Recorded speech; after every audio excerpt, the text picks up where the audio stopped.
Mimoriadne ma teší, že slovenský vodohospodársky podnik je opäť v Banskej Štiavnici. Verte mi, nebolo to spočiatku jednoduché a som veľmi rád, že sa podarilo predovšetkým za pomoci predsedu vlády Roberta Fica zariadiť ešte pred voľbami, ktoré boli v júni tohto roku, aby sa slovenský vodohospodársky podnik vrátil do Banskej Štiavnice. V tejto súvislosti musím povedať, že mimoriadnu zásluhu zo strany banskoštiavničanov má na tejto veci prednostka Mestského úradu, pani Naďa Babiaková.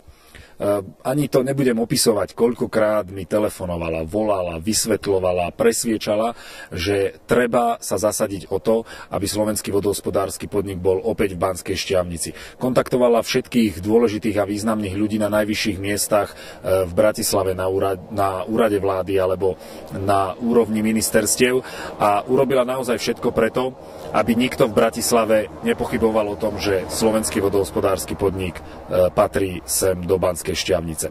Samozrejme, mohli sme sa ako politická strana zachovať k Banskej Štiavnici macožsky a povedať, že nebudeme podporovať mesto, v ktorom primátorom je predstaviteľ opozičnej strany. Ale toto nie je politika, ktorú robil Smer, keď bol vo vláde.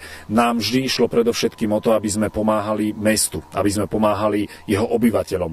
A tu žijú ľudia bez ohľadu na politickú príslušnosť. A práve preto sme sa bez ohľadu na to, kto riadil toto mesto, kto ho na najvyššej úrovni reprezentoval, usilovali v spolupráci s našimi stranickými kolegami tu v Banskej Štiavnici, aby sa slovenský vodohospodársky podnik do tohto mesta vrátil.